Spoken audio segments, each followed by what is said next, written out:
بسم اللہ الرحمن الرحیم۔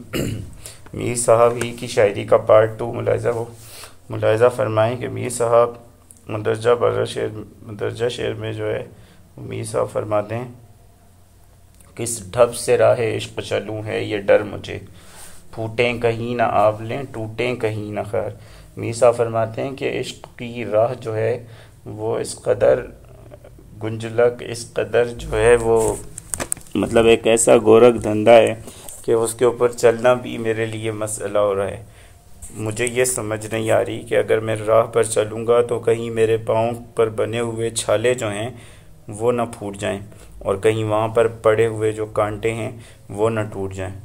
یعنی جب راہ پر پڑے ہوئے کانٹے میرے پاؤں میں چبھیں گے تو ان کی جو وہ ٹوٹنا شروع ہو جائیں گے اور پاؤں کے چھالے پھوٹنا شروع ہو جائیں گے۔ غالب نے اس کو یوں باندھا تھا اس مضمون کو کہ جی عناب لوں سے پاؤں کے گھبرا گیا تھا میں، جی خوش ہوا ہے راہ کو پرخار دیکھ کر۔ اگلا شعر کہ ہم اپنی آنکھوں کب تک یہ رنگ عشق دیکھیں، آنے لگا ہے لوہو رخسار پر تو بہہ کر۔ میر صاحب اس میں فرماتے ہیں کہ بھئی میں اپنی آنکھوں سے یہ عشق کا رنگ کب تک دیکھوں کہ میرے تو رخسار پر، میرے گالوں پر جو ہے وہ آنسوؤں کی جگہ لہو بہہ رہا ہے۔ یہ اصل جو ادائیگی ہے لفظ کی وہ لہو ہی ہے، لہو غلط العام ہے۔ اور غالب نے کہا تھا کہ رگوں میں دوڑتے پھرنے کے ہم نہیں قائل، جو آنکھ ہی سے نہ ٹپکا تو پھر لہو کیا ہے۔ اسی مضمون کو اس طرح باندھا ہے۔ اگلے شعر میں میر صاحب فرماتے ہیں، درد ہی خود ہے خود دوا ہے عشق، شیخ کیا جانے تو کہ کیا ہے عشق۔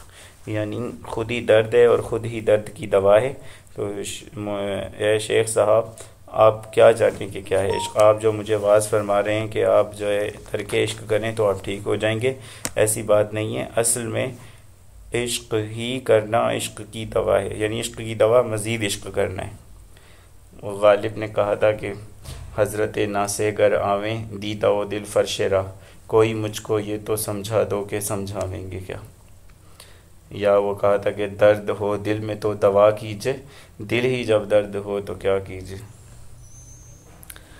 اگلا شعر کہ رنگین یہ عشق اس کے ملے پر ہوئی معلوم، صحبت نہ ہوئی تھی کسی خونخوار سے اب تک۔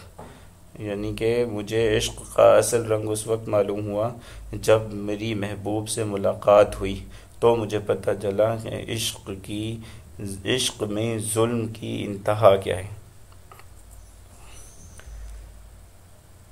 ہم نے اپنی سی بہت کی لیکن مرض عشق کا علاج نہیں۔ یعنی میں نے اپنی طرف سے بہت کوشش کی کہ میں عشق سے میری جو ہے وہ جان چھوٹ جائے، لیکن میں نے جس قدر جان چھڑانا چاہیے اس قدر مجھے عشق کا مرض لاحق ہوتا گیا۔ دوزخ کیا ہے سینہ میرا سوز عشق ہے، سوز عشق سے اس دل جلے ہوئے کے سبب ہوں عذاب میں۔ کہ عشق نے میرے اندر جو آگ لگائی ہے وہ اس آگ سے زیادہ سخت ہے جو کہ دوزخ میں جل رہی ہے، کیوں، اور میں اس سے زیادہ عذاب میں ہوں جس عذاب میں لوگ دوزخ میں ہوں گے۔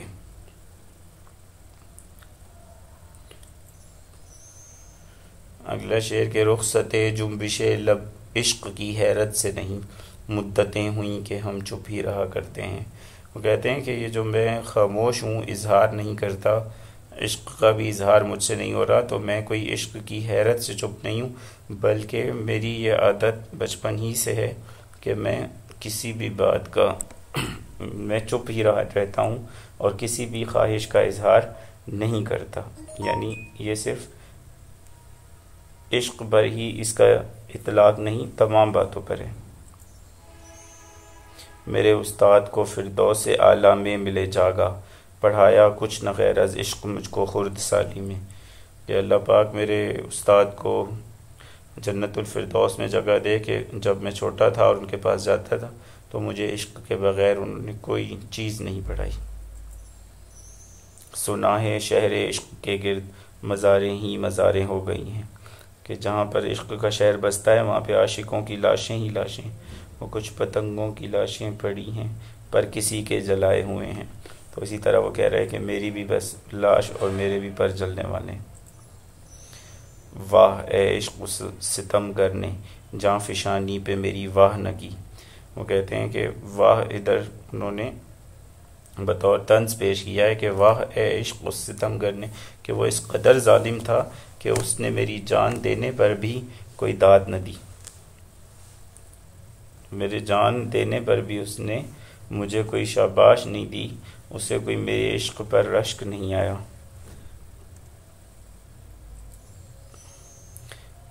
آخر میں میر صاحب فرماتے ہیں کہ عشق ایک میر بھاری پتھر ہے، کب یہ تجھ ناتواں سے اٹھتا ہے.